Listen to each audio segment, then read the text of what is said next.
Bonjour, bienvenue sur Vanessa Money Mindset, le podcast dans lequel on parle d'argent simplement et sans tabou. Aujourd'hui, on se retrouve pour un épisode très spécial. Sarah, qui est un nom d'emprunt pour désigner une amie à moi, a décidé de partager avec ma communauté son parcours dans le cadre de la congélation des ovocytes.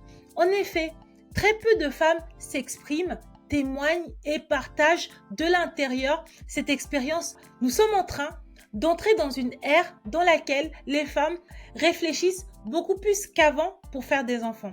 Tu l'auras deviné, dans cet épisode, on va beaucoup parler de mindset, on va parler beaucoup des problématiques que rencontrent les femmes. Je considère que ce témoignage est un cadeau et je remercie chaleureusement Sarah d'avoir voulu partager tout cela avec nous. Je te souhaite une bonne écoute. Si cet épisode t'a plu, si tu as des choses à rajouter, n'hésite pas à me laisser un commentaire ou à venir m'en parler sur Instagram. C'est quand même le réseau social sur lequel je suis le plus réactive. Bonjour Sarah, bienvenue sur le podcast Vanessa Money Mindset. Aujourd'hui, on va parler de business, de mindset et de fertilité. Tu es une femme de 37 ans qui a une carrière extrêmement brillante et comme de nombreuses femmes de ma génération, il y a la problématique de mêler boulot, perso, construction de famille qui s'est présentée. Et c'est une problématique que j'avais vraiment envie de partager, mais que j'ai pas forcément totalement validé ou encore explorer autant que toi. Je parle vraiment de développer à la fois sa carrière et à la fois sa famille. Et j'avais envie que tu viennes partager auprès de ma communauté ton expérience. Donc, avant de parler de ton expérience, est-ce que tu peux nous parler de toi, te présenter brièvement, s'il te plaît? Avec plaisir. Merci pour ton invitation. Donc j'ai 37 ans. Si on parle de la partie professionnelle, j'ai commencé à travailler assez jeune. Dès que j'ai pu travailler, en gros, j'ai travaillé. J'ai fait des choses assez différentes, mais c'était toujours dans le commerce. Et effectivement, ma carrière avait une place très importante dans ma vie, toujours. C'était vraiment toujours super important pour moi d'être indépendante financièrement. Du coup, j'ai commencé à travailler assez jeune. Après, j'ai vécu dans plusieurs pays. J'ai eu des expériences professionnelles, donc très business, monter des équipes. En gros, ça a pas commencé. Enfin, j'ai pas tout de suite monté des équipes. J'ai commencé par des jobs très très bas, et puis après, plus ça allait, plus j'ai évolué dans ma carrière. Mais donc, j'ai monté des équipes assez jeunes, tu vois, vers 20-21 ans. J'avais une équipe d'une dizaine de personnes déjà et je vivais à l'étranger. Euh, je faisais, donc c'était beaucoup dans le commerce et beaucoup dans l'informatique et dans la tech.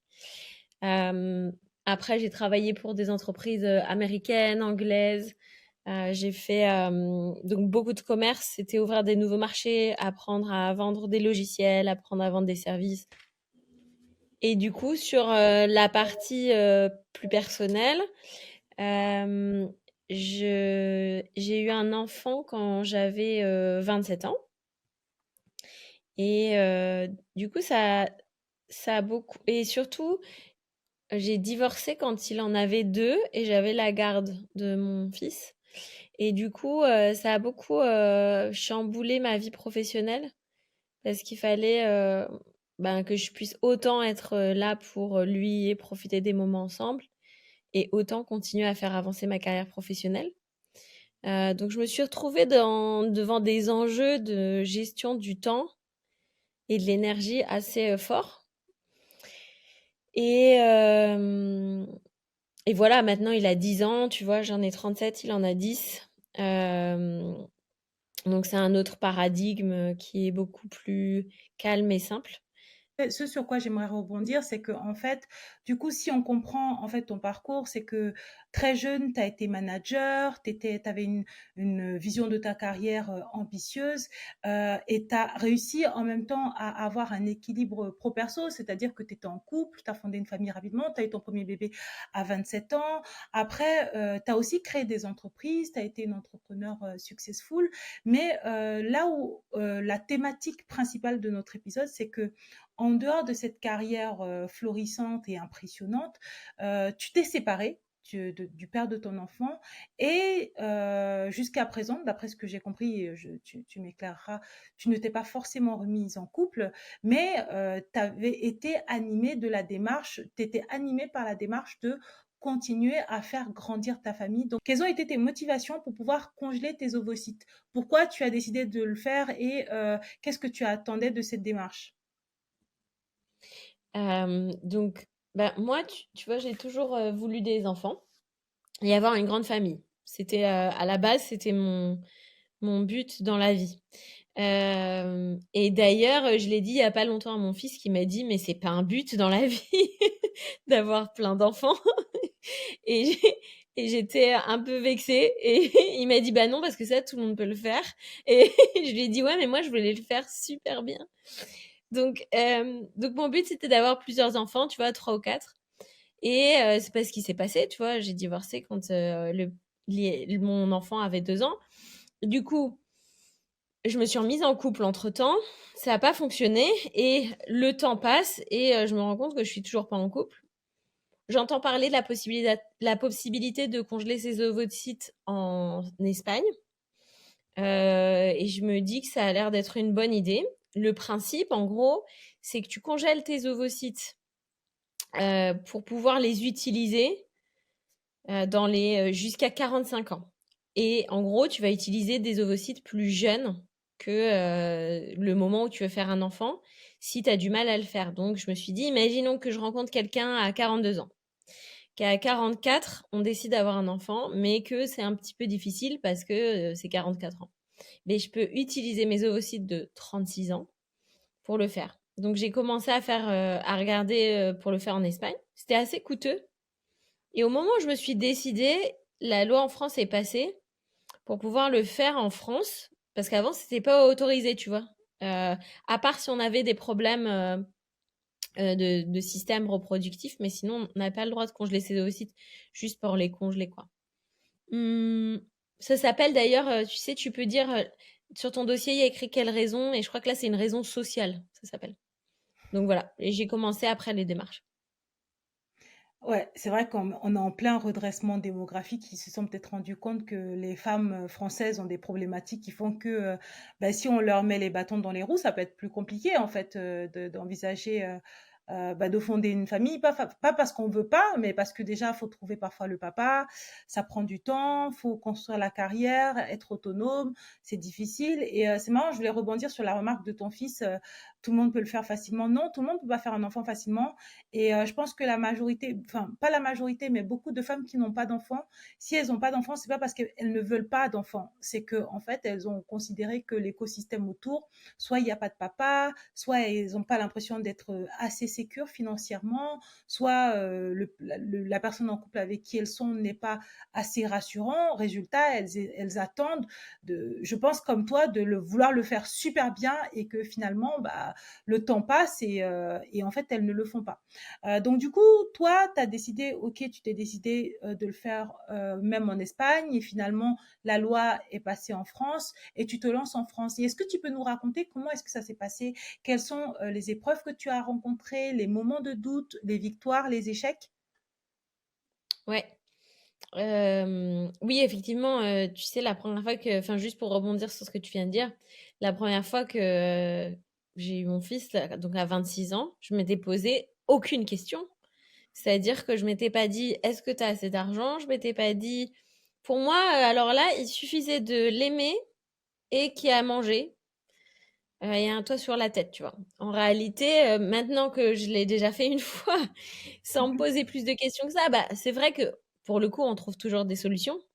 Et on est beaucoup parmi nous à avoir des parents qui ont trouvé des solutions. On ne sait même pas comment ils ont réussi à faire des trucs. Donc c'est vrai quand même qu'il y a une part aussi de mystère et on peut se dire aussi qu'on ne veut pas tout contrôler. Mais c'est vrai que maintenant, je ne le referai pas sans pas contrôler, mais en tout cas avoir certains filets de sécurité. Sur le process, donc en gros, moi j'ai été à Port-Royal à Paris. Donc, je me suis inscrite. D'abord, j'ai envoyé un mail. Donc, du coup, j'avais une amie qui avait une gynéco qui allait le faire. Donc, du coup, elle m'a dit envoie-lui un mail. J'ai envoyé un mail. Mais sinon, il y a une liste d'attente. Tu vois, maintenant, la liste d'attente est de 2 à 3 ans. Donc, pour celles qui nous écoutent, ouais, même si. Et en fait, tu as le droit de le faire jusqu'à la fin de tes 36 ans. Donc, surtout, si vous savez pas si vous voulez le faire ou pas, inscrivez-vous et vous pourrez vous décider. Vous aurez 2-3 ans pour vous décider. Si vous êtes plus Bah, avancé en âge, moi, j'ai de ouais, remarques. J'ai 35 ans cette année, donc si c'est 2-3 ans, dans tous les cas, c'est mort, par exemple, pour moi.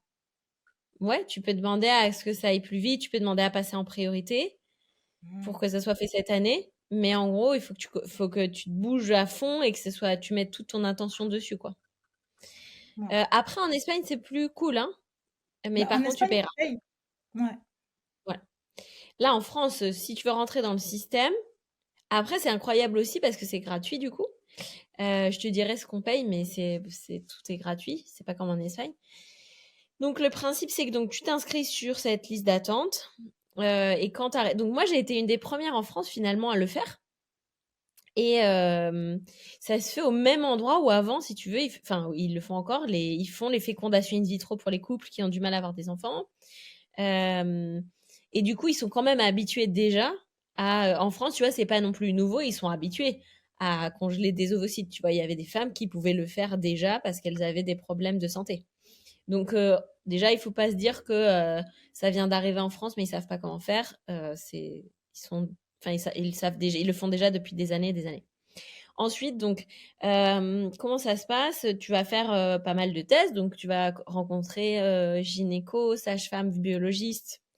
Finalement, c'est le même process que si tu voulais être accompagné pour faire un enfant, parce que tu aurais du mal, tu aurais des problèmes de reproduction, en gros.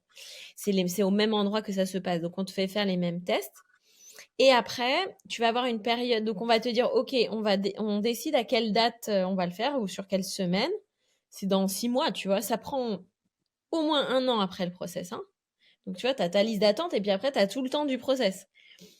Donc, en gros, ça prend du temps le process. Et le principe, c'est que dès qu'on sait quand est-ce qu'il va y avoir de la place, en gros, la place pour faire quoi? Pour aspirer tes petits ovocytes. Euh, on va faire en sorte que tu aies assez d'ovocytes à prélever. Donc, en gros, sur les semaines qui vont précéder c'est pas vraiment une opération, mais le moment où on t'aspire les ovocytes, eh ben, tu vas te faire des piqûres, donc tu te le fais à la maison, qui va favoriser la génération d'ovocytes. Alors, je m'inquiétais un peu pour ça au final. Ce que je dis à mes copines qui me demandent, c'est les piqûres, ça fait pas si mal. Tu te les fais toi-même. Ça dure une semaine, 15 jours. Ça fait pas très mal, tu les fais toi-même dans le ventre. Et en gros, ce que ça fait, c'est que ça te rend encore plus fertile, tu vois, et ça fait que tu crées encore plus d'ovocytes. C'est pas très agréable parce qu'en fait, hormonalement, quand même, tu vois, on se rajoute des hormones dans le corps. Tu le ventre hyper gonflé. Tu sens que tu pas dans un état, normal, tu vois? Ça dure combien de temps? Hormonalement. Heu, la sensation, tu veux dire? Non, la période où tu te fais des piqûres et que tu es Mmh, boosté d'hormones. 1 ou 2 semaines, 1 ou 2 semaines avant le prélèvement, ça s'appelle, voilà. C'est pas l'aspiration, c'est le prélèvement. Mais bon, ce qui se passe en vrai, ça alors du coup, en gros, ce qu'il faut savoir, c'est que, pour que, ça soit utile, il faut qu'on t'en prélève entre, alors attends, je vais essayer de pas te dire de bêtises, entre, je crois que c'est, 10 et 18, un truc comme ça, 10 et 18, OK? Il faudra vérifier cette info-là. Euh, Ouais, bon, c'est dans ces eaux-là en tout cas. Donc en gros, et il y a des femmes qui en ont beaucoup moins, hein. Il y a des femmes qui vont faire un prélèvement et qui en ont un, tu vois. Et en fait, ce qui est un peu touchy, c'est que juste avant, on ne sait pas exactement quel jour ça va avoir lieu. En fait, il y a un moment, il faut prévoir d'être une semaine à côté de l'hôpital tous les jours, parce que tous les jours, tu vas aller regarder, ils vont te faire une écho. Oui, donc en gros, après, quand tu arrives à point, en gros, ce qu'on veut savoir, c'est est-ce que tu as assez d'ovocytes et est-ce qu'ils sont assez matures. Il faut pas qu'ils soient trop développés, parce qu'en fait, quand on va essayer de les prélever, ils vont se casser.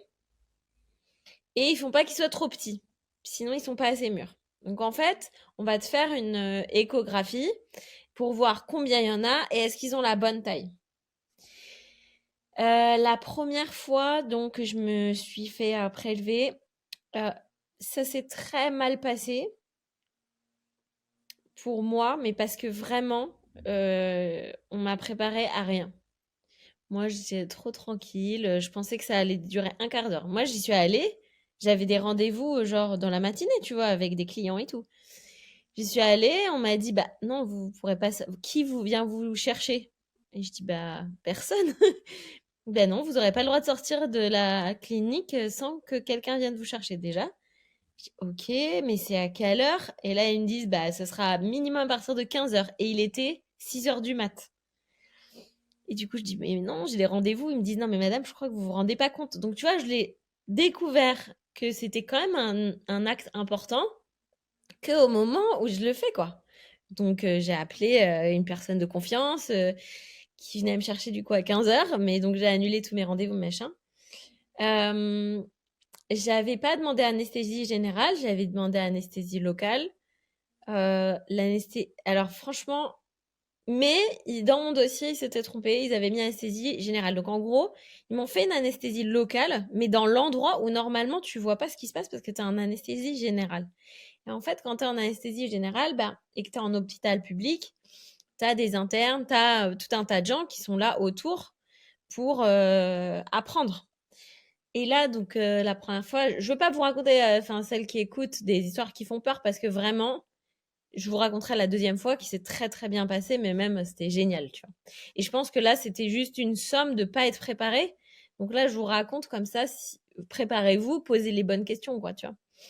Donc là, en gros, j'arrive dans une salle, ils étaient 7, c'était 6 mecs et une fille. Et c'est une salle, tu vois, vraiment comme dans les films de trucs d'opération. Donc ils sont tous avec les masques, t'es à poil, il y a une grosse lampe LED qui est flashée sur toi avec 6 gars avec des masques qui te regardent entre les jambes. Donc déjà, j'avais froid, c'était... En gros, tout faisait flipper, tu vois. C'était une grande salle hyper froide, bref, ça foutait les jetons. Le gars qui fait le prélèvement, j'ai l'impression que c'est la première fois de sa life qu'il fait ça. L'anesthésie marche pas.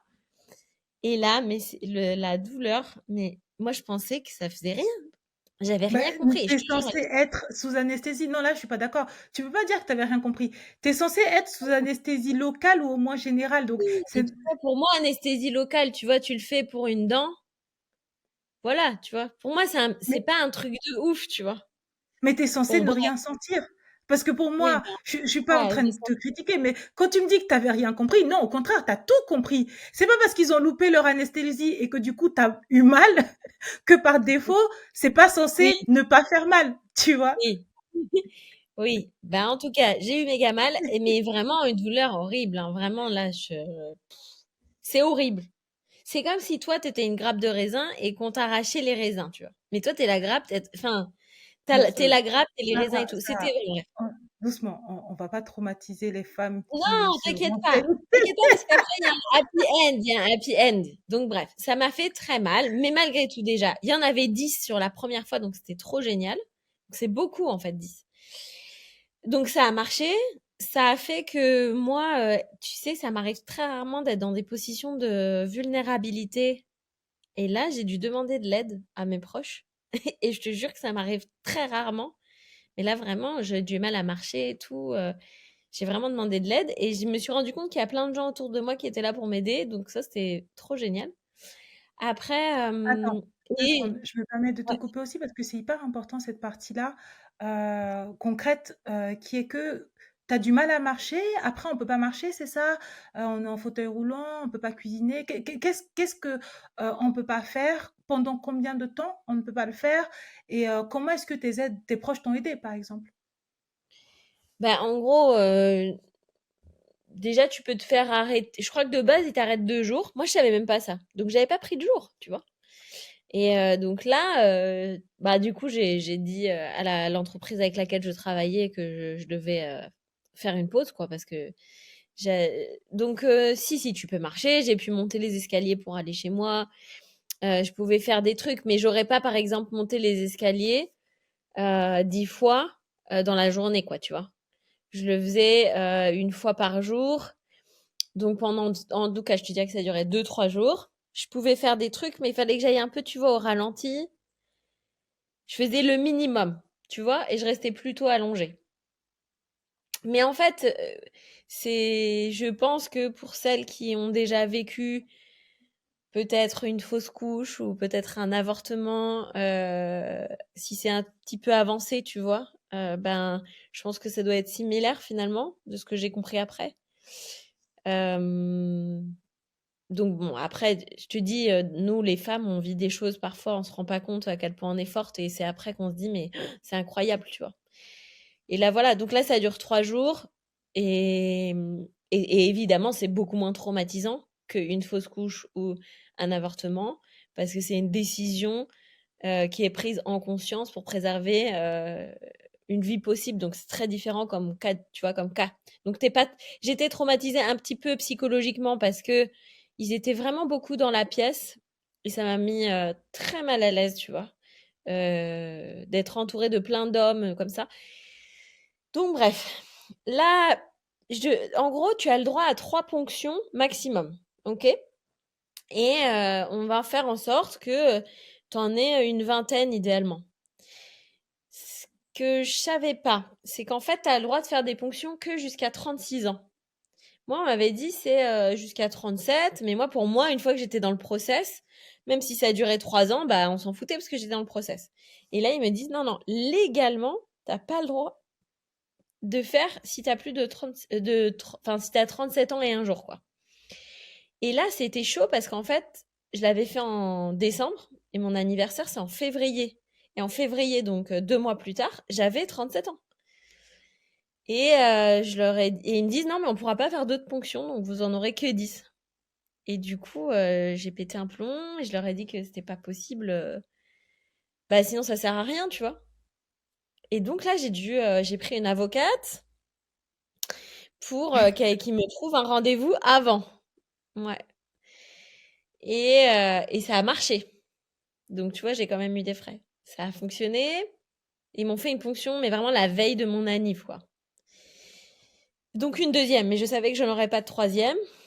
Et là, comme j'avais eu, déjà avec l'avocate, j'ai mis que déjà, bah, il me trouve un rendez-vous parce qu'il m'avait pas prévenu. Deux, l'expérience s'est trop mal passée la première fois, donc en plus, abusé. Et là, donc la deuxième fois, le jour et la nuit. Mais laisse tomber, hein. Ils m'ont emmenée dans un autre endroit qui n'a rien à voir. Donc j'étais dans une petite salle cocooning, une petite salle d'attente. On m'a mis un casque de VR, de réalité virtuelle, où je me baignais avec des poissons. Il y avait de la musique, avec un casque de musique de relaxation. J'étais dans un gros siège massant. On me dit, Madame, tout va bien se passer, tout ça. Trop, non mais un truc de ouf, trop sympa. Et pareil, il était 6 heures du mat, mais là du coup je savais tout. Et là, je me retrouve dans une toute petite salle, vraiment petite, comme une chambre de bonne, très petite, tu vois. Donc, il y avait que le lit et leur petit matériel. Super bien décoré, avec des petites lumières, tu sais, jolies, quoi, comme si c'était chez toi. Et là, une infirmière qui vient, une autre qui vient, qui te fait de l'hypnose pendant que tu fais le truc. Je te jure, le jour et la nuit. L'infirmière qui arrive, elle dit: «Qu'est-ce que vous voulez écouter? Est-ce que ça vous dit un peu de Beyoncé et tout?» J'étais là: «Bah oui, bien sûr, toujours ça me dit du Beyoncé». Donc l'autre qui met du Beyoncé, l'autre qui m'hypnotise. Moi, j'étais là, mais ça m'a fait mal. Déjà beaucoup moins parce que l'anesthésie a un peu mieux marché. Et surtout, bah, tu avec donc l'autre, elle te tient la main, elle te fait tu avec quelqu'un, quoi. T'es pas avec des gars avec des masques qui te dans des lumières qui te. Tu vois, là, c'était de la pénombre. Tu vois, c'était pas des lumières super flashy et tout. Il faisait chaud. J'avais pas du tout froid. Enfin, tu vois, bref. Donc là, ils m'en ont Non, prélevé mais que non, 6. attends, moi je t'interromps, c'est pas juste bref, tu vois, enfin, c'est dingue.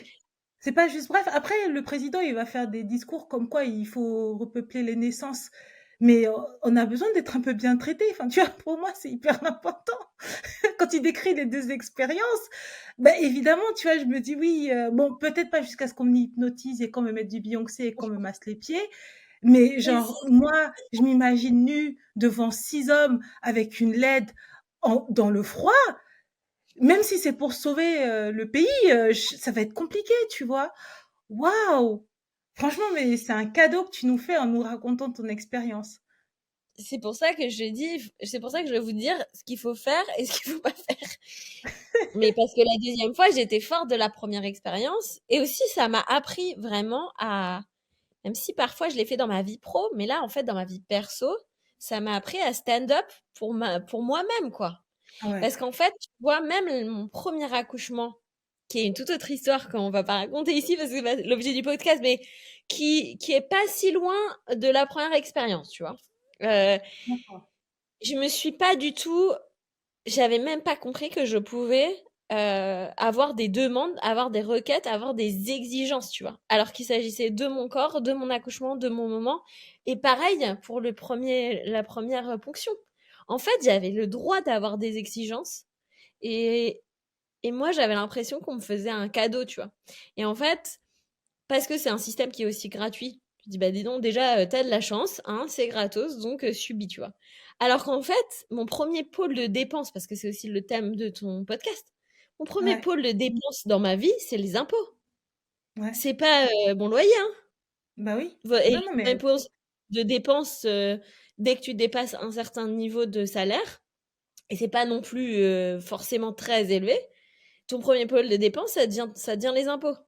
Donc en ouais, fait, après, je c'est pas sais pas quelle mesure la sécurité sociale, parce que je crois qu'ils vont te dire oui, potentiellement, c'est l'argent de la sécurité sociale, mais je crois qu'il y a aussi des prélèvements sociaux à voir, mais je suis complètement alignée avec toi. On paye, et on paye cher. Enfin, on paye beaucoup d'impôts. Non. Ouais. moi, ce que je paye en impôts et en prélèvement quand j'ai été salariée, ben en fait, c'est ça que je paye, hein. Donc, on a le droit d'être exigeant avec le système. Et je pense que et le système hospitalier l'oublie, et nous, on l'oublie, tout le monde l'oublie dans l'histoire. Parce qu'en fait, il n'y a pas assez de moyens et on se dit, bon, bah déjà, c'est bien. Et en fait, on a le droit tous d'être exigeants. C'est-à-dire qu'on a le droit d'être exigeants avec nos médecins, avec les infirmières, les infirmiers, avec tout le personnel. Et ils ont le droit d'être exigeants avec eux-mêmes. Ils ont le droit d'être exigeants aussi avec le gouvernement, quoi. Bon, bref. Donc, ce que je veux te dire, c'est qu'en fait, ça m'a appris aussi cette expérience-là à être très exigeante sur ce que je demande et comment je vais être traitée, tu vois.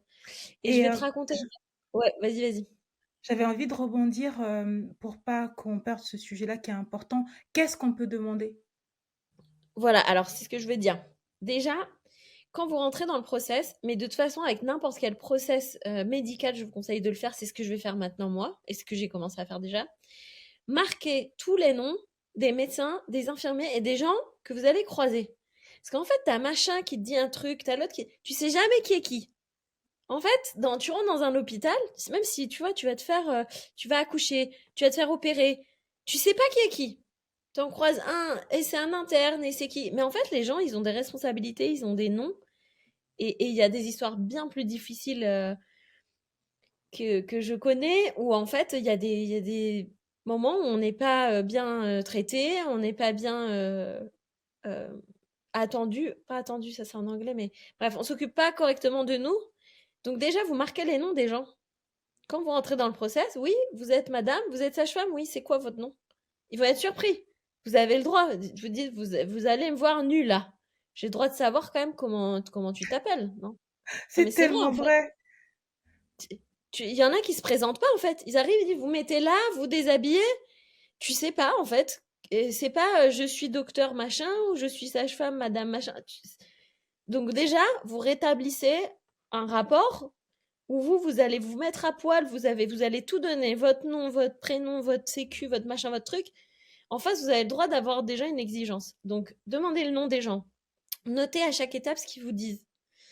Et essayez d'anticiper le next step. En fait, c'est comme dans un process commercial.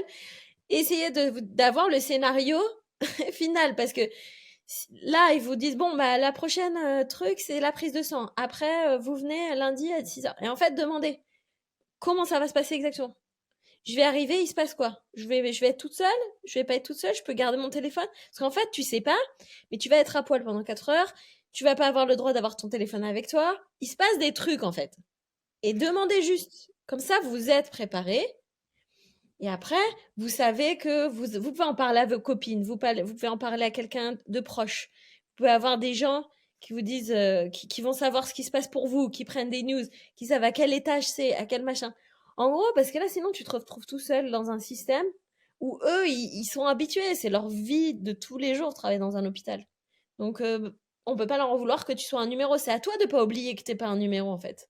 C'est pas, et de leur rappeler. Non, mais Et ce c'est que je veux hyper dire, puissant. Franchement, je suis désolée, ça me traverse, ça me bouleverse ce que tu racontes parce que c'est tellement puissant et puis tellement vrai. Et puis il y a tout le truc de, tu sais, le système médical. Bon, ça c'est un peu, enfin pour moi, ils ont un peu perdu de leur superbe depuis le Covid.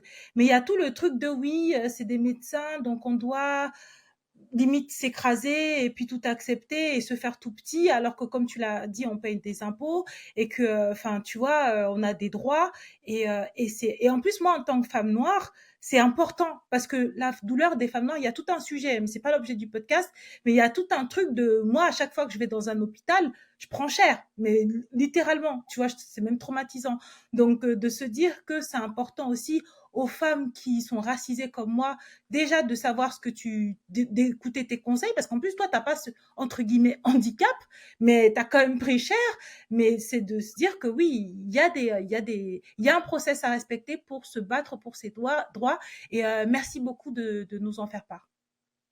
ouais, je suis hyper touchée par ce que tu as dit parce que je, je, je- j'aimerais que ça existe pas, mais ça existe et je sais que ça existe encore plus pour les femmes racisées et ça, je trouve ça, Trop de je trouve ça très sensibilité. dur. Bois un verre d'eau. Ah, moi, je suis hyper sensible. Bah, d'ailleurs, je vais te raconter un truc, mais c'est pour ça que, et on peut vraiment insister là-dessus. C'est-à-dire moi, j'aime aussi beaucoup les solutions, tu vois. Donc, les Oui, solutions, c'est, en fait, vous prenez en main votre destin en prenant cette décision. Ça s'arrête pas à, c'est bon, je rentre dans le process, en fait. De toute façon, ce que je vous dis là, ça marche pour n'importe quel moment où vous allez être en fait en contact avec l'administration, quelle qu'elle soit, et même dans votre vie, avec vos parents, avec qui que ce soit, avec vos enfants, vous aurez à aller à l'hôpital un jour. On espère que ça arrive très tard et que ce soit pas trop long. Mais en fait, beaucoup de fois, on ne sait pas à qui on a parlé, qui a dit quoi. Il y a des gens qui attendent 4, 5 heures dans un couloir. Donc, trouver l'énergie de vous dire non, je veux savoir qui me parle, je suis une personne. Et pour te raconter une petite anecdote, j'étais donc à l'accueil un jour pour un des examens, tu vois. Il y a une dame qui, qui pleurait, tu vois. Elle était juste avant moi dans la queue des secrétaires.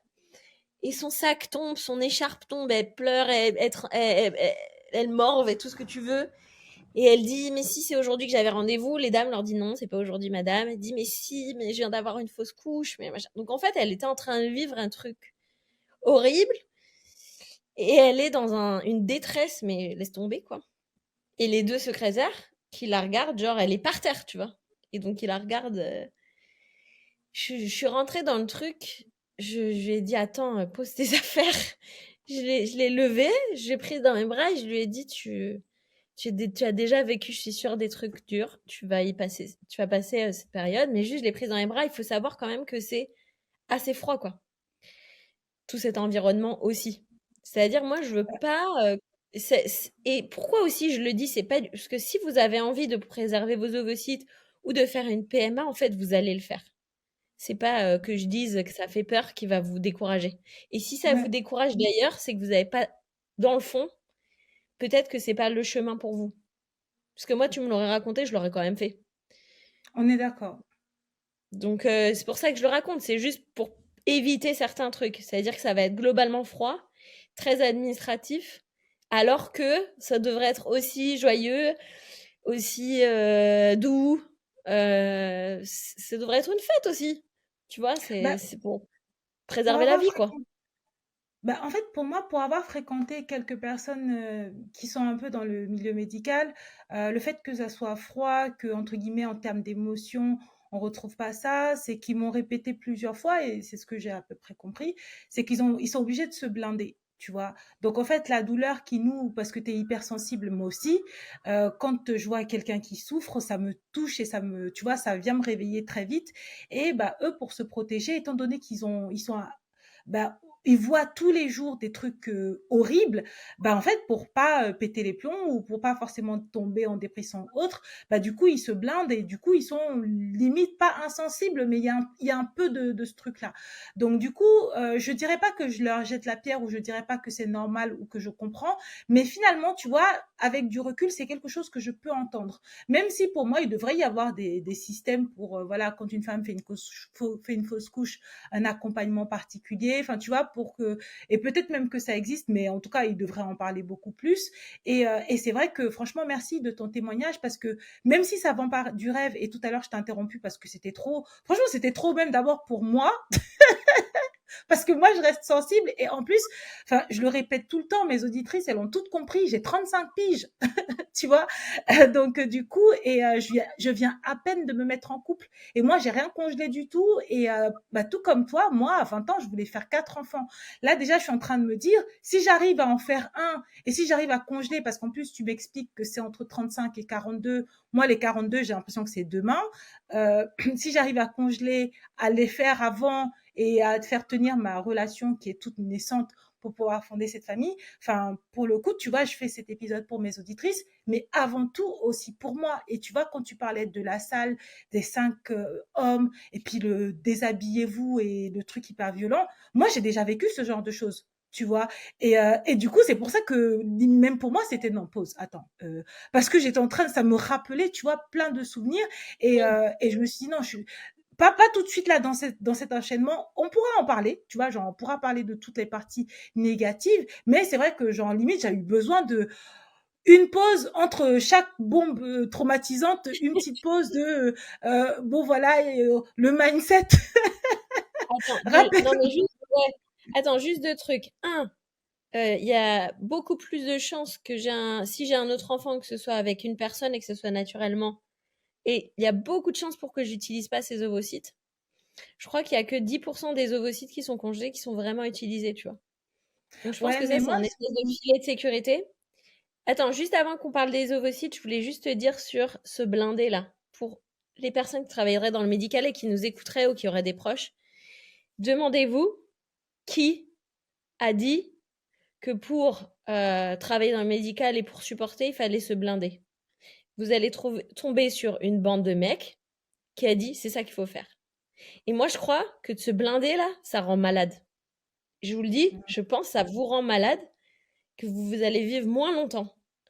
Que en fait, un jour, tu vas pleurer avec ton patient, tu vas le prendre dans tes bras, et ça va être ça la clé de la guérison de ton patient. Donc moi, je crois pas du tout. Moi, je pense que c'est une bande de mecs qui n'ont pas accès à leurs émotions, qui ont dit ah bah dis donc c'est pas comme ça que tu vas faire carrière dans l'hôpital si tu chiales avec les patients. Mais en fait ça se trouve si.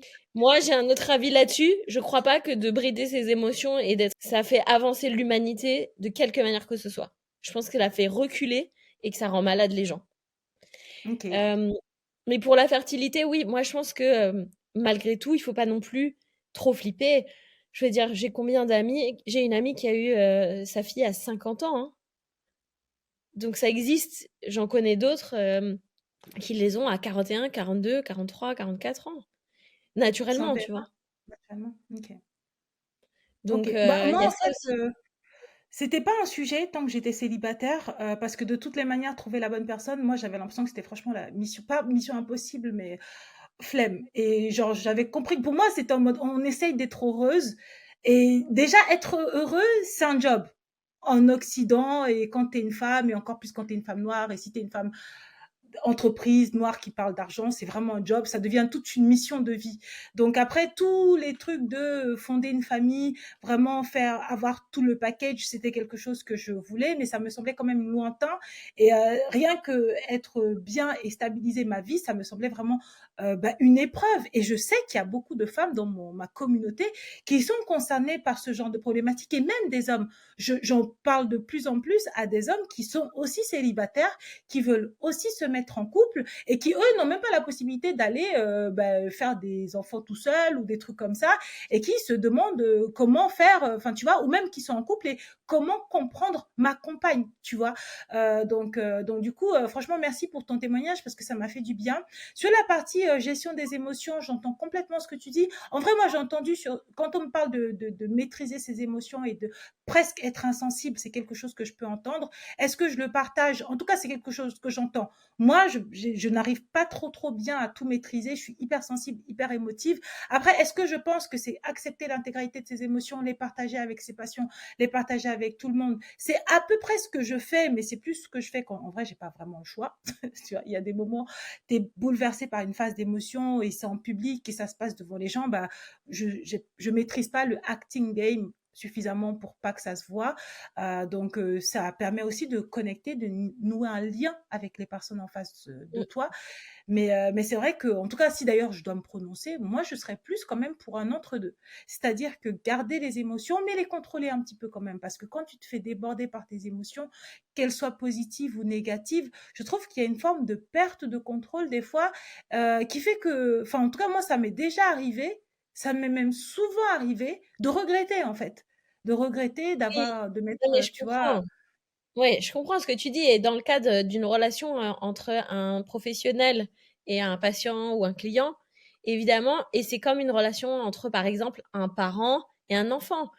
Si un enfant perd un de ses deux autres, un de son autre parent, ok? Tu es triste avec lui, mais tu as aussi une posture de protection où tu t'effondres pas et tu t'écroules pas avec. Tu vois, et je pense que pour les médecins, c'est pareil. Et d'ailleurs, peut-être que s'ils voient 10 fausses couches par jour, effectivement, à la fin, ils ont une insensibilité qui se crée. Mais ça les empêche pas du tout d'avoir une humanité. En gros, je pense qu'il y a une différence entre, tu vois, tu peux mm, toucher quelqu'un sur l'épaule, tu vois, et lui dire, mm, le regarder dans les yeux et lui dire, ou une jeune personne qui va, je sais pas, avorter, ou même pas jeune d'ailleurs, tu peux mettre une main sur une épaule et dire, et prendre 10 secondes, parce que c'est vraiment ce que ça prend, et dire, je sais que c'est dur et ça va aller, quoi. C'est rien, mm. ça. Non, C'est non, mais rien. Et ça, je c'est te pas, tu vois. comprends. Mais oui, Ouais, bien ouais, non, sûr, non. si moi, je me mettrais à chialer tout le temps avec tout le monde, ce serait une catastrophe. Non. Non, non, non, non, c'est. Reconcentrons-nous sur cet épisode Oui. qui nous a fait vivre plein de montagnes russes. Donc, ensuite, l'autre question que j'avais qui était comment du coup donc, enfin, en vrai, tu as répondu en partie, c'est-à-dire que pour toi, c'est un espèce de backup plan. C'est pas le plan prioritaire. Pour moi, je trouve que ça reste une bonne chose parce que même si toi, tu n'utilises pas tes ovocytes, il y a tout un truc de aussi, tu as plein de couples infertiles et tu as la possibilité de les donner. Tu vois, si toi, tu as suffisamment d'enfants, finalement. Et je pense que s'ils en arrivent à collecter plein, bah, celles qui finalement les ont pas utilisées, on peut leur donner la possibilité de les donner à d'autres. Comment toi, tu te positionnerais là-dessus? Et d'ailleurs, si tu veux pas répondre, tu me le dis. Il n'y a pas de problème. Non, il y a pas de problème. Oui, déjà, c'est une option. Je pense que si, moi, j'ai fait la paix avec le fait que je vais pas les utiliser, et qu'on me demande si c'est, je sais pas, autour de moi ou dans ma famille, bah, je vais y réfléchir, tu vois? J'ai pas un truc, non catégorique. Si je devais les donner à des inconnus, pourquoi pas aussi? Franchement, j'ai pas un truc de non catégorique, tu vois? Je pense aussi que il faut faire confiance à la vie, tu vois? Et il y a des trucs qui sont meant to be et d'autres pas. Peut-être que ça ne l'était pas, tu vois, vu la première expérience, et peut-être que si, donc je sais pas, je pense que je le sentirais aussi. Par exemple, si vous êtes une femme noire, c'est peut-être le cas quand même de pas mal de tes, auditrices, Ouais. bah, sachez que, il y a vraiment pas assez de dons de vos sites pour les PMA de femmes Mm. noires. Donc si, vous savez pas quelle bonne action faire et que, ou que vous voulez les préserver, sachez qu'en fait, quand vous préservez vos ovocytes, bah, tu vois, typiquement, ça peut être un moyen d'accélérer aussi le process. Quand vous les préservez, hem, on peut vous proposer enfin, on peut vous faire passer en priorité si vous donnez la moitié. Oui, Et non, d'ailleurs, mais avant, après, le principe, c'était tu peux en France, une des choses que tu pouvais faire si tu voulais le faire gratuitement, c'était, préserver tes ovocytes, ils t'en gardaient la moitié, ils donnaient l'autre moitié à des couples qui arrivent pas à avoir d'enfants, tu vois? Ouais, bah, c'est marrant que tu dis ça comme ça parce que ça, je suis au courant, hein, tu peux passer en accéléré si, tu donnes une partie, si tu souffres d'endométriose, si tu souffres aussi de fibrome utérin, si je dis pas de bêtises. Voilà Ouais, et les femmes noires, elles sont en fait, c'est les couples noirs ou les femmes noires qui veulent, faire des PMA mais qui ont pas d'ovocytes, elles sont beaucoup plus nombreuses et il y a pas assez de dons, là-dessus et moi, j'ai une amie qui a fait don de plusieurs ovocytes et qui m'a raconté déjà une partie du parcours. Parcours que moi j'ai juste trouvé horriblement traumatisant à vivre et à faire. Mais c'est la première fois qu'elle m'avait raconté, c'était il y a 5 ans. Là, tu viens de me le raconter, je le trouve un peu moins traumatisant, mais c'est quand même une épreuve. Tu vois, donc c'est pour ça que moi je pourrais pas. Et même il y a la problématique de est-ce que je suis prête à donner mes ovocytes. Toi, tu dis que c'est pas un non catégorique. Moi non plus, c'est pas un non catégorique, mais on est quand même beaucoup plus proche du non que du oui. Tu vois, j'y ai beaucoup réfléchi. C'est vraiment, j'ai l'impression de devoir donner une partie de moi, d'abandonner. C'est presque comme si j'ai l'impression que je donne un bébé, tu vois. C'est vraiment, d'ailleurs, enfin, tu vois, waouh, tu vois. Donc, pour moi, c'est vraiment de se dire que, après, oui, je sais pas si on peut parler de bonne action. Je sais même pas, tu vois, si on peut parler de. Moi, je fais des bonnes actions tous les jours. J'ai l'impression, je donne de l'argent au Resto du Cœur, je m'occupe de ma famille. je, voilà, j'ai une page où je donne beaucoup de conseils tous les jours, gratuitement. Euh, j'ai l'impression de faire des bonnes actions tous les jours, mais de là à donner mes ovocytes, tu vois, j'ai l'impression que là, pour moi, c'est presque, ouais, c'est presque un sacrifice, tu vois. Donc, franchement, ça pourrait valoir le coup de lancer le débat au sein de mon audience, qu'elles reviennent vers moi si cet épisode les a fait réfléchir. Et on arrive bah, tout doucement vers la fin de cet épisode et je voulais encore te remercier parce que waouh, c'est vraiment un cadeau énorme que tu nous as fait. Même moi, j'ai appris beaucoup de choses. Comment est-ce que, du coup, tu as pu gérer ou tu envisages de gérer, comment tu vois le pro dans tout ça? Comment est-ce que tu vois ta carrière, même si tu fais un bébé naturellement, t'es quand même, t'es quand même, je sais pas si tu es encore manager, mais tu as quand même un poste élevé. À ma connaissance, tu étais freelance, tu as quand même déjà un enfant. Comment est-ce que tu te vois goupiller tout ça? Mmh, bah, là, tu vois, j'ai décidé de faire un déjà, j'ai décidé d'arrêter de chercher quelqu'un à tout prix pour avoir des enfants à tout prix, tu vois? Ah, Je voulais absolument me remettre en couple. Ça faisait partie des espèces de priorités, qui étaient un peu tout le temps là, depuis toutes ces années et ça m'a en fait, je crois pas que ça me fasse du bien parce que dans la vraie vie, déjà, je me rends compte que je le mets pas en priorité. C'est-à-dire que je mets pas en priorité, faire des rencontres. Je mets en priorité, tu vois, si j'ai le choix entre me mettre dans une appli et faire une rencontre et faire un brunch avec mes copines, c'est direct brunch copine, tu vois. Donc en fait, je me rends compte que quand un truc est vraiment ta priorité, en vrai, tu y mets du temps et tu y mets de l'énergie et ou de l'argent même. Et en vrai, c'est pas ce que je fais, tu vois. Il faut que j'arrive à être honnête avec moi-même, que c'est pas ce que je fais. Et qu'il m'est arrivé aussi de croiser quelques personnes dans ma vie et franchement, si on avait un peu plus travaillé le sujet, peut-être que ça aurait pu marcher finalement, tu vois. Et je crois que le fait de... Donc bref, je priorise plus mon travail. Effectivement, j'ai une activité freelance et qui commence à bien marcher. Je touche du bois. Donc en fait, je repriorise ça et je le dis, en fait, je me le dis à moi-même, tu vois, au lieu de me faire croire que je fais autre chose. Euh, Mon fils grandit, c'est un peu particulier parce que jusque-là, il était quand même globalement très dépendant de moi, mais là, il va commencer à aller tout seul à l'école. Donc il y a des temps qui se libèrent, tu vois, il peut être tout seul à la maison pendant 1 heure et je vais faire du sport ou quoi. Donc là, je suis dans un autre moment de ma vie où je vais essayer de savoir qui je suis si je suis pas la mère de mon fils. Et donc, il y a une priorisation sur le boulot qui est assez importante, c'est-à-dire que j'y mets plus d'énergie et plus de temps. Et découvrir qui je suis si je suis pas la mère de quelqu'un. Et en vrai, je te le dis, je sais pas.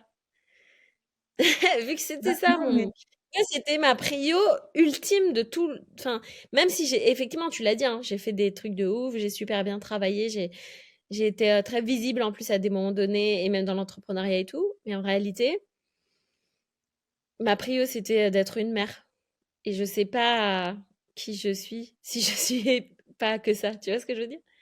Mais je vois très bien. En fait, c'est marrant que tu dis ça. Non, mais il y a plein de trucs sur lesquels je rebondissais, alors que je me dis, on arrivait vers la fin. Mais en fait, non, on va pas finir tout de suite parce que pour moi, il y a trop de trucs. Et c'est hyper important, en fait, d'en parler. Le premier truc sur lequel moi, je voulais rebondir, c'est que j'ai 35 ans, on a 37, on est à peu près de la même génération, même si on n'est Ouais. pas du tout du même monde, tu vois. Mais il y a un truc que je trouve on a beaucoup intégré et j'ai fait tout un épisode de podcast là-dessus où j'étais en train de limite confession intime et je disais à mes abonnés, les filles, ça y est, je suis plus célibataire. Parce qu'après, il y a tout le truc de Vanessa Money Mindset, le média a été créé. L'idée, en tout cas, de mon côté, est venue quand mon ex, il m'avait mis dehors. Tu vois, genre, je m'étais retrouvée dehors à devoir trouver un appartement, machin truc. Et je m'étais dit, non, mais il faut qu'on fasse un truc pour l'indépendance des femmes. Tu vois, ça ne veut pas dire l'indépendance des femmes contre les hommes, mais l'indépendance des femmes, parce qu'en fait, ça suffit de se retrouver à la rue comme ça, alors que tu as deux masters et puis que tu es propriétaire d'un appartement. Qu'est-ce que tu fous, tu vois? Même en tant que SDF, t'es pas crédible. Et en fait, il y avait tout le truc de, et j'en avais parlé longtemps aussi, c'est pour ça que ça m'a fait réagir quand tu parlais de me remettre en couple. Et j'ai fait tout un épisode où j'expliquais que, tu vois, pourtant ça c'est de mon côté, en tant que femme aussi, et toujours femme racisée, ça c'est vraiment de mon point de vue, mais toi tu l'es pas, mais tu vis à peu près la même chose que on doit se remettre en couple en fait, même si ça n'a pas marché. Toi tu t'es retrouvé célibataire avec un enfant, moi je me suis retrouvée célibataire tout court avec un chat, mais c'est pas mieux. Je faisais des dates et je racontais que je faisais des dates tous les samedis. Après, c'était juste des dates. Il ne s'agit pas d'inviter la personne chez toi ou de faire des trucs bizarres alors que vous ne vous connaissez pas. Mais tu vois, il y avait une forme de pression que je m'étais mis qui m'a beaucoup parlé quand tu m'as dit, bon, bah, faut que j'arrête de prioriser, entre guillemets, dans ma tête, le couple, alors qu'en fait, dans la réalité des choses, je le fais pas. Et après, quand tu m'as dit oui, donc pour moi, il y a le truc de ce que tu racontes et l'expérience que tu vis, moi, je l'ai vécu et je me suis raconté la même chose de il faut un taux près que je me mette en couple pour faire le premier bébé, même si toi, tu vois, c'est le deuxième. Et il y a le truc de j'ai l'impression qu'il y a beaucoup de femmes, eh ben, elles en reviennent. Et enfin, en tout cas, moi, ça a été mon cas. C'est-à-dire que après des années d'essais d'une violence, parce que c'est d'une violence extrême, parce qu'en plus, tu as utilisé l'exemple de voir mes copines ou m'inscrire sur une appli, aller boire un verre. Non, mais c'est d'une violence, les applis. Faudrait qu'on en parle, en fait. Là, du coup, on va en Ouais, parler complètement. aujourd'hui, mais enfin, pour la santé mentale d'une femme. En plus, il nous raconte l'histoire que c'est de notre faute, que nous, en fait, on a trop de succès, que, en fait, on choisit et que nous, on est les queens. Alors qu'en fait, moi, toutes les nanas que je vois qui sont sur les applis de rencontre, elles ont juste le moral, mais dans les chaussettes, l'estime de soi qui ne fait que descendre, la confiance en soi et plus le temps passe, plus l'âge avance, mais c'est pas possible, c'est horrible en fait cette expérience. Et moi, d'ailleurs, pour la petite histoire, comment ça s'est réglé tout ça? Ben, ça s'est réglé quand je te disais, je me suis dit, je vais prioriser le bonheur. J'ai quitté les applis. Il restait une dernière là sur laquelle je faisais un peu semblant quand la famille te dit oui, qu'est-ce que tu fais pour solutionner ton célibat? Tu dis oui, non, regarde, je suis inscrite là. Et en fait, tu n'y vas quasiment jamais. Mais enfin, vraiment, moi, ma priorité, c'était développer mon mindset, faire un truc vraiment qui me rend heureuse, qui me fait plaisir. Et crois-le ou non, j'ai fini par trouver l'amour et je pense vraiment que je suis dans quelque chose de assez sérieux, mais complètement en dehors et aussi par le biais de mon travail. C'est-à-dire que c'était mon collègue qui regardait beaucoup Money Mindset, avec qui on en parlait. Et enfin, tu vois, ça s'est goupillé comme ça. Et je suis en Mmh. train de, j'en suis arrivée au fait de me dire qu'en fait, les femmes, si elles arrivaient juste, elles essayaient juste de se concentrer sur être heureuses. Toi, tu parles de te concentrer sur ta carrière pro, mais si peut-être trouver quelque chose dans ta carrière pro, développer quelque chose qui t'épanouit, bah, moi, en tout cas, je l'ai vu, tu vas avoir plus de rencontres qui vont matcher avec tes centres d'intérêt. Tu n'auras plus quelqu'un qui te répond une fois sur deux, qui te ghost et qui te parle chinois, ouais, je suis prêt, je suis pas prêt, blablabla. Bref, tu n'auras plus ce genre de problématique dans ta Ouais, tête. c'est ça. Et tout d'un coup, quand les rencontres que tu vas faire, en tout cas moi d'expérience, c'est ce que j'ai vécu en tout cas, et même si j'ai pas envie de dire que tout le monde va vivre ça, mais c'est des discours qu'on a parfois envie d'entendre, qu'on a besoin d'entendre, c'est que là, tu vas rencontrer des gens qui déjà savent qui tu es, ce que tu fais, connaissent ta valeur, te traitent avec du respect, et si vous vous mettez dans une relation, il y a très peu de chances que tu vives ce qu'on vit, ce que je vivais en tout cas sur les sites de rencontres. Et pour moi, rien que ça, c'était super important de rebondir sur le sujet. Merci pour ton témoignage. Mais moi, tu vois, tu me dis que toi, tu avais besoin d'entendre des trucs, mais moi, j'avais besoin d'entendre ça, tu vois. Ah Et oui. effectivement, de toute façon, il n'y a jamais eu un moment avant d'avoir mon fils ou avant de me dire, tiens, j'ai plus le temps, où je m'obsédais à vouloir rencontrer quelqu'un. Et puis, du coup, je rencontrais tout le temps quelqu'un. Puis c'était hyper naturel. Donc peut-être qu'il y avait une question du fait que j'étais plus jeune. Mais bon, franchement, tu vois, je pense que quand je me prenais pas la tête avec ça, ça arrivait et c'était très bien. Bah, Donc, effectivement, ouais. en tout cas, Et oui, moi, les applis, horribles. non, non, les applis horribles et ça me donne l'idée et du coup, je le dis dans le podcast parce que je suis au courant, enfin, j'ai eu l'accord. Je l'ai déjà partagé à des copines à moi et je vais le partager complètement à ma communauté. Pour moi, déjà, je m'étais dit: «C'est fini les applis», mais en tant que Ouais. femme célibataire, il faut sortir et rencontrer du monde. Je suis quand même un peu, petite parenthèse, un peu choquée de la tournure de cet épisode parce que je m'imaginais pas qu'on allait conclure sur ça, mais on va conclure sur ça, c'est la vie. C'est que, j'avais décidé de quitter les applis et je m'étais inscrite dans un groupe, ça s'appelle les petites sorties. Tu vois, les petites sorties de Paris. Moi, je pense qu'il devrait OK, développer ce truc en business. C'est un mec qui a créé un groupe où il y a déjà 1500 personnes. C'est juste énorme. OK. Et en fait, plein de gens de notre tranche d'âge, à peu près entre 28 et 45 ans, proposent des sorties. Ça va du escape game au cinéma, à la salle de sport, au restaurant étoilé, au voyage, bref, toutes les sorties qu'on a envie de faire, mais que des fois, tu as pas quelqu'un de dispo, tu vois. Mmh. Et tu as Trop des bien profils ça! assez variés. Ouais, non, mais c'est juste extraordinaire. D'ailleurs, moi, j'avais intégré le groupe avant de lancer Money Mindset, donc c'était pas trop tard, mais j'avais plus le temps de participer. Et en fait, tu cliques parce qu'en fait, maintenant, il y a 7 groupes, il y a 1500 personnes, tu vois. Donc, vraiment, il y a de quoi faire, il y a plusieurs groupes. Il est même passé dans le Parisien, hein, donc dans les journaux. OK. Tu intègres le groupe et il te fait passer un petit questionnaire pour savoir si tu n'es pas un fou ou une folle, ce que je trouve très bien. Et après, il te rajoute dans le groupe et je Et sais. j'aimerais bien avoir ce questionnaire, moi. Mais oui, non, Parce qu'il y mais a en des fait, gens non, mais c'est un truc hyper simple. Non, mais c'est un truc hyper simple. Enfin, moi, en tout cas, je faisais partie du groupe. J'y suis même encore, tu vois. J'ai fait des sorties, j'ai été à des restos brésiliens, j'ai fait des escape games. C'était vraiment très sympa. J'ai juste arrêté parce que Money Mindset, j'ai plus le temps. Et en fait, mmh, donc, je vais le mettre carrément à la disposition dans la description de cet épisode. Donc, toutes les ça c'est abonnés qui sont en Île-de-France, désolé pour les autres parce que j'ai des gens qui m'écoutent dans les îles, dans les dom-toms et tout. Bon, ben, désolé les filles, mais d'ailleurs, si vous venez en Île-de-France à Paris pour les vacances, ça peut être une occasion.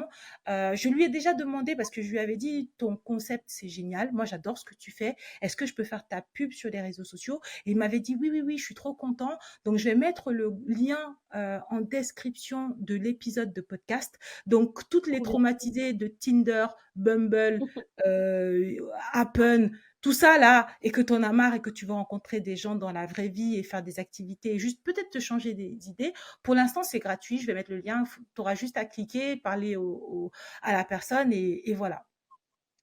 OK, génial. Je te propose qu'on conclue sur ça.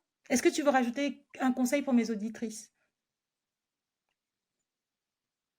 Hem, Bah, quoi qu'il arrive et quoi qu'elles décident de faire, je pense que d'essayer de savoir qui elles sont indépendamment de leur famille et même de leur carrière, ce serait une bonne idée. Et quand je dis qui elles sont, ça veut dire faire qu'est-ce qu'elles ont envie de donner au monde. Je te jure, ça revient sur ce qu'il disait, mon fils là. Il disait: «Ça veut pas enfin, ton ton but dans la vie, ça veut pas juste être d'avoir des enfants». Et moi, par exemple, c'était être une bonne mère. Et bah, finalement, tu vois, par exemple, si c'est vraiment ça, bah, peut-être qu'en fait, je serais une bonne mère, pas qu'avec mon fils ou qu'avec mes propres enfants. Peut-être qu'à un moment donné, je le serai pour mes amis. Ce sera ponctuel, mais ce sera une discussion et en fait, je serai dans cette position-là. Peut-être que je le serai plus tard, avec d'autres enfants et je sais pas qui encore. Et en fait, bah, se dire que déjà être parent, parce que c'était aussi sur avoir des enfants, l'épisode quand même, sur le Mm. désir d'avoir un enfant un jour. Et pour moi, j'en ai déjà un, tu vois. Donc en plus, j'arrive à imaginer ce que c'est dans la vraie vie. Et ben en fait, ce que je découvre, et plus ça va, tu vois, c'est pour ça que je te disais, ça se trouve, je les utiliserai même pas, mais plus ça va, c'est plus je me dis, être parent, Parce que si c'est ça le désir qui est derrière, ben tu peux l'être dans plein de façons. Et peut-être que c'est pas ça le désir derrière, donc ça serait sympa de savoir ce que c'est en fait enfin en tout cas qui vous êtes indépendamment de votre travail et votre famille quoi. Ça serait Ouais. intéressant de le savoir avant d'avoir des enfants de toute façon, tu vois. J'aurais bien aimé me poser la question avant et je l'avais pas fait. Donc ça vaut le coup. Non, mais je vais franchement complètement appuyer ce que tu dis. Je suis trop heureuse d'ailleurs que tu conclues sur ça parce que c'est quelque chose que j'avais oublié et qui m'a aussi traversé le cœur quand tu l'as dit. Clairement, Money Mindset est né après une rupture pour ma part. Et d'ailleurs, la rupture, elle est née parce que je ne me connaissais pas. Moi, toi, tu étais maman, moi, j'étais girlfriend 2. Je passais ma vie, je me souviens, je passais ma vie à m'occuper de mon ex, à l'aider pour sa carrière, l'aider pour ses vêtements, jusqu'au jour où il m'a dit, mais occupe-toi de toi, en fait. Et après, j'étais tout le temps sur son dos et finalement, créer Money Mindset, c'est je me suis dit, mais je m'occupe de moi. Et faire tout le travail de développement personnel, ça m'a forcé à me dire, mais qui es-tu? Qu'est-ce que tu Mmh. aimes? Qu'est-ce que tu as envie de donner au monde? Pourquoi? Qu'est-ce que tu as envie d'enrichir chez toi? Qu'est-ce que tu es prête à partager? Et d'où vient ton identité? Et en dehors de Vanessa Money Mindset, je me suis rendu compte que, bah ouais, en fait, bah, je suis une Vanessa, j'aime le sport, j'aime ci, j'aime ça, j'aime pas faire le ménage, j'ai pris une femme de ménage. Enfin, tu vois, j'ai eu le temps de faire connaissance avec moi-même et du coup bah, le couple est venu naturellement. Ça a pris du temps, mais finalement, c'est venu naturellement. Et ma manière de voir mon couple, c'est la première fois de ma vie que je vis le truc comme ça. Tu vois, jamais. Et je me dis, mais en fait, il y a tellement de femmes qui, bah, soit toi, t'es maman, mais il y a fille 2, ou il y a grande sœur 2, et puis il y a cousine 2, ou il y a girlfriend 2, il y a femme 2. Mais t'es qui, en fait? Tu fais quoi pour toi? Tu vois, c'est un épisode sur, oui, PMA, mais en fait, tu as beaucoup de femmes qui perdent du temps, ou même aussi la carrière. Oui, je vais travailler pour le X-Boss, faire telle carrière, management, monter tel et tel échelon. Un process même que tu n'as même pas créé.